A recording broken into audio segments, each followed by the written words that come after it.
Until they bring the streetcars back. Chapter 44. The hot and humid courtroom smelled of old varnish, and I felt a little lightheaded in my graduation suit and knotted tie.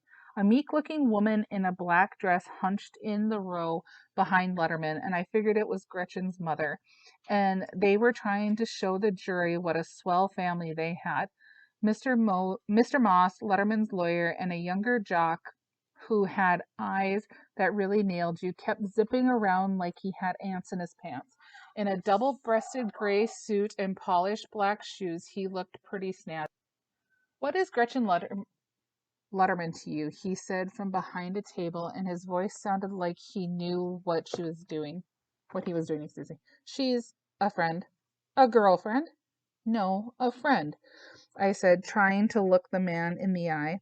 "She's a girl and a friend. Doesn't that make her a girlfriend?" The guy smiled at me and seemed pretty cocky. "No, a girlfriend is someone you love." "Do you love Gretchen Letterman?" No. "Well, sure, but not like that. She's a friend." "Okay, we established she's a girl, friend, and you love her." "Objection," Mr. Brown said. "Counsel is bothering the witness."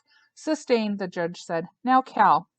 Moss moved in closer, like we were buddies or something. "Do you feel responsible for Gretchen Letterman?" "She needed help." "Do you generally go around helping people?" No. "Sometimes." "Do you think you're supposed to save people? Rescue people?" "No, I don't know. If they need help." Did you choose Gretchen as someone to help?" He walked over to the jury with his back to me. "She asked me to." "Did you know that Gretchen's father was strict with her?" "Yes, that he didn't allow her to go on unescorted dates with boys?" "Yes, but—" "Objection," Mr. Brown called out. "The witness has the right to answer the questions." "I want to know if the witness had the right to run." "Sustained," the judge said. He looked over at me. "You may answer the question." "Her father wouldn't let her go anywhere alone," I said. "He didn't even let her talk to boys." Moss spun around and stared at me. "Did she talk to you?" "Yes." "Did you watch the house to see when her father might not be home?" "Yes." "No." "Well, Cal, which was it?" "I watched until he went on his walk. He went somewhere every night at 10. Moss wheeled to the table and snatched a paper from his stuff. He looked at the jury. "Now, Cal, I have a police report here that says you were arrested on April 1st of this year for stealing 2 cases of whiskey from Prior Liquor Store." "Objection, Your Honor," Brown stood. "This is irrelevant. The witness is not on trial here." "Your Honor," Moss said, "I'm trying to establish the credibility and the motivation of the witness." "Very well," the judge said, "but let's stay on track. Is this report correct, Cal?" Moss moved in close again. It felt like the witness chair was tipping, and sweat broke out on my forehead, and one drop ran over my eyebrow into my eye before I could wipe it away. I gripped the arms of the chair and caught Letterman smirking. "Yes," I kind of loud, surprising myself.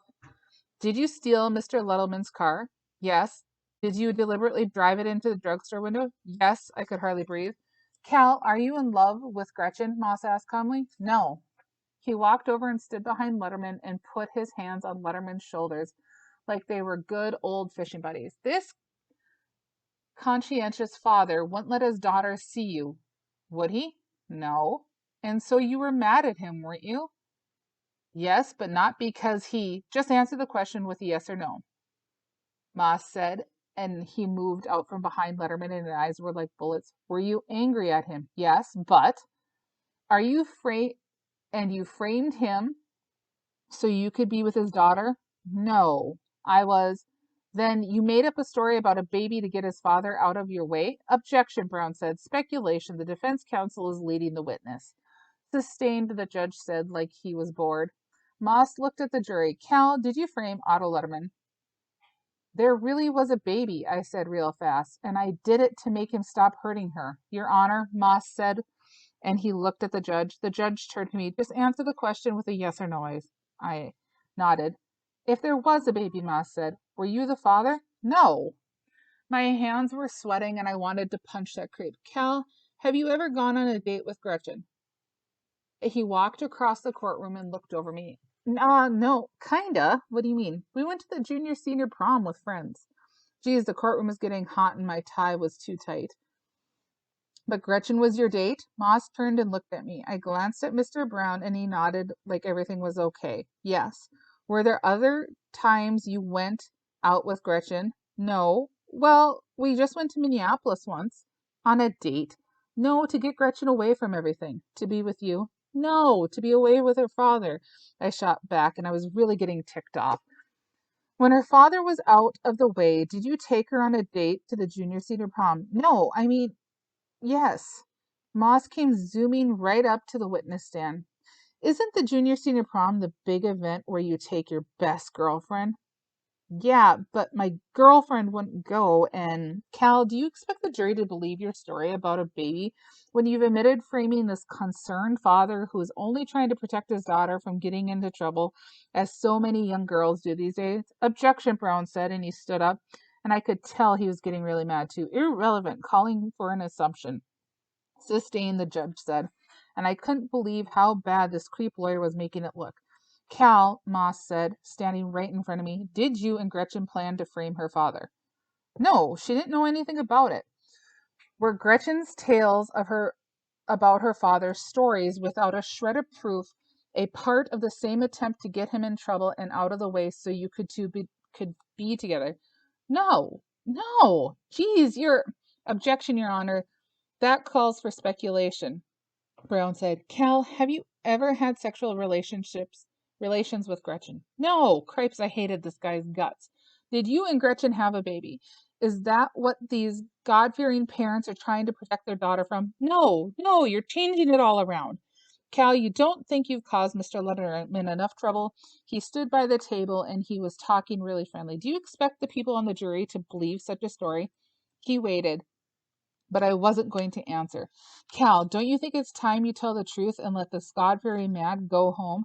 He nodded at Mr. Lunderman. Go to his good wife and children? Holy cow, Gretchen's mother started chattering like a chipmunk, like her mouth was just went off on its own, yakking so fast I couldn't understand what she was saying, and everyone was looking at her, and I thought she'd popped her cork. Quiet, please, the judge said, like he was talking to a little kid. She stood up and she was really shaking and she was babbling something, and Letterman turned around and stared at her. Sit down and be quiet, he said. Moss looked like he couldn't decide what to do. Order in the courtroom, please, the judge said. Gretchen's mother turned away from Letterman and kept yakking real fast, and finally I could understand what she was saying. There was a baby. There was a baby. There was a baby. She kept saying it like she didn't dare, but she was making herself do it anyway, and Moss scooted over to her and said something. No, she yelled, and she pushed him away. There was a baby. It was his baby, she pointed at Letterman, and he killed it. Geez, everyone kind of gulped and held their breath and just sat there, but Letterman blasted out of his chair and leaped over the table and came for me. Son of Satan, he shouted. I was cornered in the witness stand, and he grabbed me by my throat with both hands. I tried to pull his arms away, but I couldn't, and I couldn't breathe. In a couple seconds, two cops and Henry Moss pounced on Letterman and tore his hands from my throat, and I was coughing and gasping, and Letterman, with his face red in mine, spit on me. I don't know what happened, but my fists started banging away on his face. For little Jacob, for Gretchen, for Helga, hard, hammering shots that felt like I was slugging a cast iron bell. His head whipped back and forth like a punching bag until the men holding him realized they had to protect him from me. Everyone was shouting and shoving, and a cop wrapped his arms around me and held me so I couldn't nail Letterman anymore. But I really felt good. I was flying. I wanted to punch him for a long time, and my chest was heaving and my heart was pounding like I'd been running for my life again. They dragged Gretchen's father away with handcuffs behind him, and his nose and face were bleeding like a butchered hog. Mrs. Letterman stood in her tracks, hanging on to the back of the bench like she was standing in a hurricane. The judge kept shouting, Bailiff, bailiff, order, order, and banging his gavel, but no one paid attention, and everyone was yakking like crazy and standing around like they didn't believe it. Mr. Brown shoved through the melee and began wiping the blood off my face with a hanky, and I noticed my bloody hands in my splattered suit. Are you all right, Mr. Brown? Brown said. Yeah, I think so, I said, holding one hand to the other. I think I broke my hand. Geez, I felt weak and I slumped back into the witness chair. I think we broke the case, Brown whispered. We drew the last wild card in the deck. He was trying to wipe away the blood on my suit and white shirt, but only smeared worse. With Letterman out of there, everything kind of settled down, and Mr. Brown went back to his table, and the judge, who seemed kind of shook up, apologized to the jury and to me for what happened. I started to shake and kind of shiver, and I don't know why, but the judge told the jury to disregard what happened, and I wondered how in the heck they could do that. I looked down at the smeared blood on my suit, remembered how mad my mother was when I got blood all over my jacket from the cottontail. Blood doesn't come out, she told me. If you leave well enough alone, you wouldn't be covered with blood. Darn, she'd hit the ceiling again. I figured my suit was ruined, but it didn't matter. I wasn't going to graduate anyway. The judge turned to Henry Moss, who was sitting at his table like he'd just fallen out of an elevator. Does the defense have any more questions for the witness? No, Your Honor. He wasn't cocky anymore. Mr. Brown, the judge glanced towards the county attorney. No, Your Honor, but the prosecution would like to recall Mrs. Ruth Letterman to the stand. The following day, I sat in the row behind Mr. Brown when the jury came in. I had on my old Sunday suit, and my right hand, which wasn't broken, had band-aids on 2 knuckles. Gretchen was sitting beside me, and she really looked nice in a yellow dress with a yellow ribbon in her hair. But she was plenty worried, and she held her breath and knotted her fingers. Letterman didn't look so hot. His nose was bandaged, and he had a fat lip and a puffed black eye, and I felt pretty good about that. He kept staring at the jury like he was still trying to scare them. Have you reached a verdict? The judge asked. A short, bald guy stood and said, We have, Your Honor. The judge turned to Letterman. Will the defendant stand? With a policeman on each side and his hands cuffed, Gretchen's father stumbled to his feet. Would you read your verdict to the court? We, the jury, find the defendant, Otto Letterman, guilty of murder in the 1st degree. Geez, it was like everyone let out a big sigh. Letterman sagged into his chair like a zombie, and Mr. Brown had a big grin on his kisser, and Gretchen was looking at the jury with tears running down her face. Thank you, she was saying softly, but they couldn't hear her. Then she turned to her mother, who was sitting across the aisle, and her mother gave her a timid glance and then looked at the floor.